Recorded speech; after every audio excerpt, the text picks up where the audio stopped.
¡Wow! ¡Qué tremenda y poderosa lección hemos tenido durante toda esta semana! La lección, la destrucción de Jerusalén, nos ha demostrado cómo Dios advierte a su pueblo.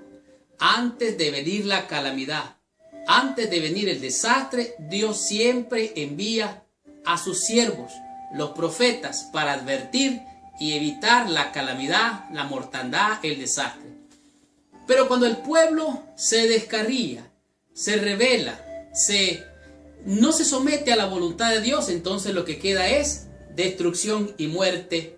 Y esto es lo que nos está advirtiendo la lección de esta semana. Realmente esta semana aprendimos, comprendimos y estudiamos temas que pueden ayudarnos a prevenir la muerte eterna.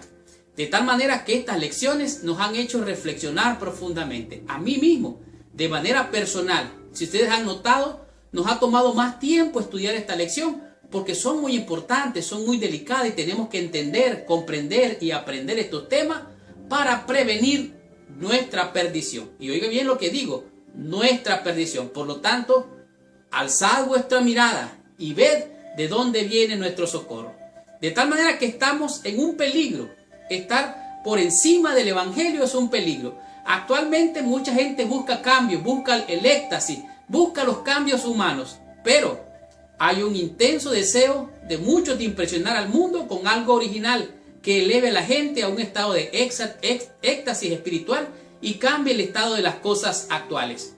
Pero en realidad hay un vacío en el corazón del ser humano ahora, y este vacío solo lo puede llenar Dios.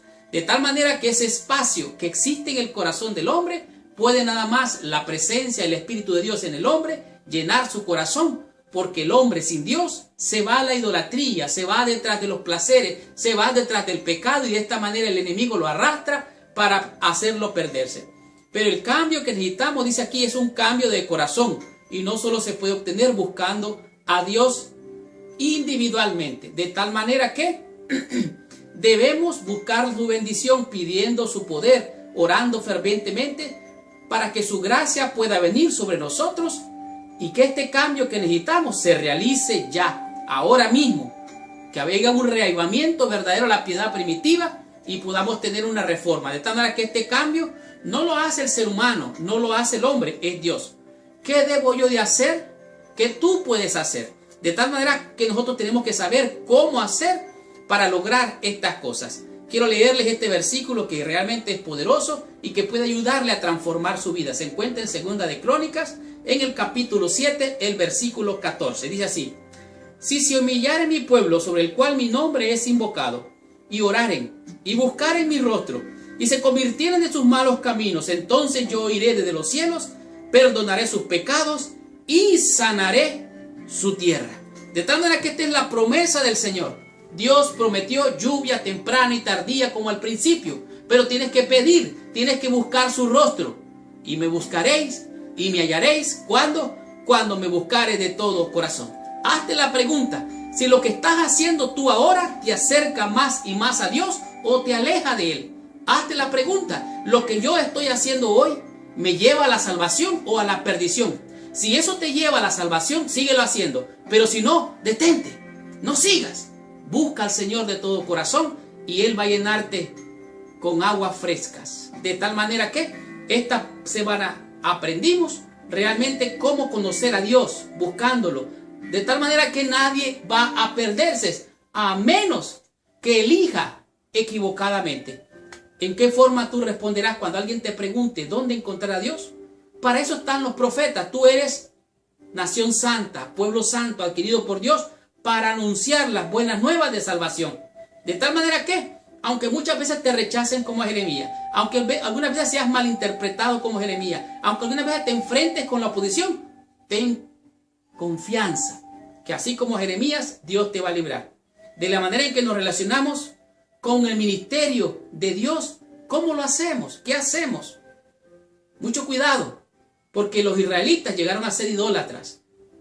Moisés fue llevado por Dios y su cuerpo no fue encontrado. ¿Sabe por qué? Porque si lo hubiera dejado, ellos se hubieran vuelto idólatras. Hoy adoran hasta el Torá, la ley. ¿Podías estar adorando tú en vez de Dios, adorando el sábado? ¿Podrías tú, en vez de adorar al Señor, el Creador de los cielos y la tierra, estar adorando a la criatura, a un hombre, a un pastor? Mucho cuidado con estas cosas. De tal manera que cualquier cosa que nos aparta de Dios se convierte en un ídolo. ¿Podrías tú idolatrar la ley de Dios? Sí, podrías estarlo haciendo. De tal manera que Dios ha enviado a sus mensajeros, sus profetas, para advertirnos de estas cosas. ¿Y sabes qué? Si así se cumplió la profecía cronológicamente, se va a cumplir todo lo demás. Si Cristo vino la primera vez, va a venir la segunda vez. Y esta vez, para hacer juicio. ¿Dónde estarás? ¿Qué estarás haciendo? Es la gran pregunta que nos hemos de hacer. Esto nos ayuda a aprender y a confiar en Dios y en su palabra. De tal manera que esta semana aprendimos 5 conceptos, 5 lecciones que a mi juicio han sido de gran bendición. Por ejemplo, el llanto a Tamuz. Comprendimos que el llanto a Tamuz, era un ídolo, no es un dios realmente, era un ídolo que adoraban las mujeres allí en el templo. Ezequías lo vio en visión, allí en el templo. Y dice que este era el dios de la fertilización, que para ellos nacía en la primavera, dijimos, y que moría en el otoño. Cuando se morían las hojas, se morían las plantas, ellos creían, se habían contaminado con los ídolos mesopotámicos, con animales, reptiles. Ellos adoraban todas esas cosas. Se desviaron de Dios de tal manera que Jeremías, Ezequiel y Daniel vieron estas cosas, y aún los sacerdotes y las mujeres y el pueblo, los líderes, adoraban a un dios llamado Tamuz, el dios de la fertilización. Hay que tener prudencia sobre estas cosas. También descubrimos el desgraciado reinado de Sedequías.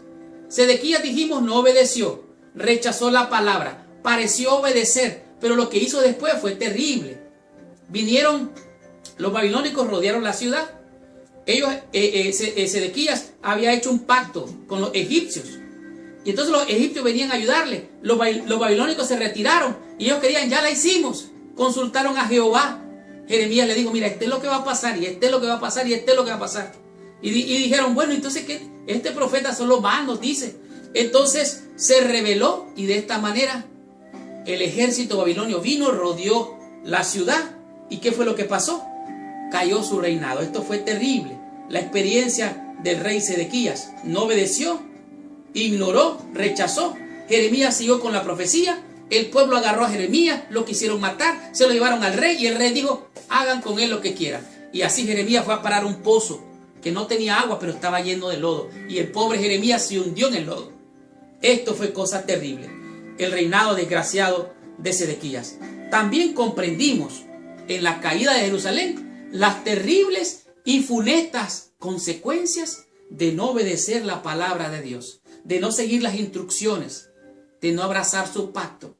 ¿Y qué fue lo que pasó con este rey en la caída de Jerusalén? Bueno, fue en el año 588 al 586, prácticamente duró casi 2 años.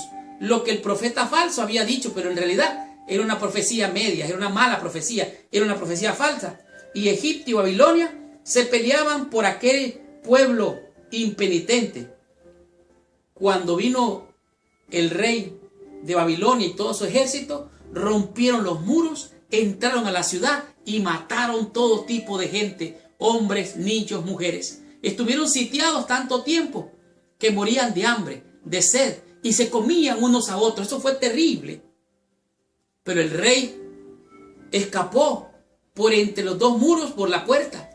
Lo alcanzó el rey y todos sus ejércitos, y agarraron a aquel hombre, le sacaron los ojos, pero antes de eso mataron a sus hijos a espada, los degollaron, y ahora el mismo rey quedó ciego porque le sacaron los ojos. Y este fue el reino desgraciado, terrible, cuando cayó Jerusalén en el año 586. De esta manera sus hijos murieron, y Nabucodonosor tuvo la victoria. El rey de Egipto tuvo la victoria, pero hubo un líder, un capitán llamado Nabuzaradón. Este agarró a Jeremías, lo quitó los grilletes y le dijo, mira, esto fue lo que se cumplió, la palabra de Dios, por haberse rebelado, por haber pecado. Y este pagano dio testimonio de las grandes maravillas que Dios había anunciado.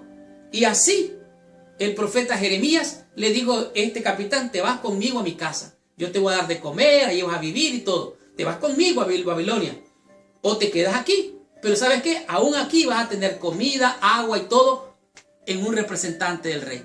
Y así Jeremías eligió quedarse con los pobres porque su ministerio continuaba. No era tiempo de retirarse. Él no era un pastor por profesión. Él era un pastor por convicción, por vocación. Y esto fue lo que vimos en el ministerio de Jeremías cuando cayó Jerusalén. De tal manera que después comprendimos la invitación de Dios de todo tu corazón. El ejército de Judá pelearon, resistieron con violencia, muertos, terribles calamidades. No era necesario eso. Ellos lo que tenían que hacer era reconocer, arrepentirse y volverse a Dios de todo corazón, quien sería bueno en perdonar y sanar su tierra. Pero como no se arrepintieron de todo su corazón, sufrieron las consecuencias de sus maldades, de su idolatría, de su desvío. De tal manera que el Señor sigue haciendo la invitación. Hoy es el día de salvación. Si oyeres hoy tu voz, no resistáis. La invitación es: y me buscaréis y me hallaréis cuando me buscareis de todo vuestro corazón. No importa la situación en que te encuentres, el que clamare al Señor será salvo. De tal manera que podemos esperar y confiar en nuestro Dios, porque Él es bueno, misericordioso, nuevas son cada mañana, y Dios tendrá de ti misericordia otra vez. De tal manera que podemos confiar en Dios, oh Dios bueno, maravilloso, perdonador, que sanará nuestro corazón. ¿Y qué descubrimos en los 70 años? La profecía decía que se cumplirían 70 años en cautiverio, y se cumplió los 70 años. El profeta Jeremías profetizó, el profeta Daniel profetizó, el profeta Ezequiel profetizó, de tal manera que Dios cumplió su palabra, porque Él es fiel y verdadero. Y si se cumplió en el pasado, se va a cumplir ahora. De tal manera que aquel que acepte la profecía, la abrace, va a prosperar, como pasó con el pueblo que obedeció y a pesar de ser llevado a la fuerza, se sometieron a la voluntad de Dios, dejándose llevar por Babilonia. Y Dios les dijo: mire, a la ciudad donde estén, van a prosperar, tengan hijos, siembren la tierra, construyan casa. Allí en Babilonia, oren por el reino de Babilonia, porque en su paz vosotros tendremos paz. Y Dios les dijo: y me buscaréis y me hallaréis cuando me buscareis de todo vuestro corazón. ¿Y saben qué? Cuando esto suceda, yo voy a venir otra vez. Emmanuel vendrá con vosotros. Entonces se cumplió la palabra cuando el profeta Daniel, orando, dijo: Señor, se cumplieron los 70 años. Dios tenía un plan maravilloso de hacer volver a su pueblo a su tierra. Ellos tenían que confiar, aceptar y además de esto obedecer la palabra de Dios. Y solo aceptando, obedeciendo y aceptando, confiando, ellos serían salvos. De tal manera que así se cumplieron los 70 años y Dios perdonó y salvó a su pueblo y lo prometió regresar a su tierra. Y esta fue la lección número 10. La próxima semana vamos a estudiar la lección número 11, cuyo título es El Pacto. Gracias por visitar el canal de mi escuela sabática. Les habló su hermano y su amigo Marlon García. Y los espero la próxima semana con esta tremenda bendición. Muchas gracias por visitar el canal de mi escuela sabática. Ahora quiero que hagas lo siguiente. Si te ha gustado esta lección, por favor, deja tu comentario qué fue lo que te gustó. Ponle like, que te gusta. Déjanos tu comentario, desde dónde nos ves, desde dónde nos escuchas, cuál es tu iglesia, cuál es tu pastor. Déjanos tu comentario y gracias por todos aquellos que lo han estado haciendo. Yo prometo responder cada uno de ellos. Muchas gracias, que Dios les bendiga. Y recuerda, si te gustó esta lección, compártela con todos tus amigos. Y si tú quieres ser de bendición con esta lección, comparte esta lección con todos tus amigos y con todos nuestros hermanos en el mundo entero. Muchas gracias, que Dios te bendiga. No te olvides, ponle like, comenta y si quieres recibir esta lección toda la semana en tu correo electrónico, busca allá abajo el botón que dice suscribirse o subscribe. Suscríbete y vas a recibir esta lección toda la semana. Para despedirnos, quiero que por favor cierres tus ojos, inclines tu cabeza y oremos a nuestro Padre Celestial. Señor Dios y Padre nuestro, te bendecimos, te alabamos y te adoramos, porque tú eres bueno y para siempre es tu misericordia. Gracias por estas hermosas lecciones que nos hacen reflexionar profundamente sobre nuestra condición ante tu presencia. Perdónanos, Señor, si hemos fallado. Lávanos en la sangre del Cordero. Danos un nuevo corazón y prepáranos, Señor, para aquel gran día cuando se cumpla la profecía gloriosa de tu regreso. Y te queremos pedir, Señor, como aquel pobre impenitente en la cruz, acuérdate de nosotros cuando vengas en tu reino y llévanos contigo, Padre, a tu reino eterno. Bendice a mis hermanos y hermanas, Señor. Envía tu Santo Espíritu, capacítalos, úngelos y bendícelos, séllalos para salvación en el santo y poderoso nombre de Jesús, nuestro Señor y Salvador. Amén y amén. Muchas gracias, que Dios te bendiga. Nos vemos la próxima semana.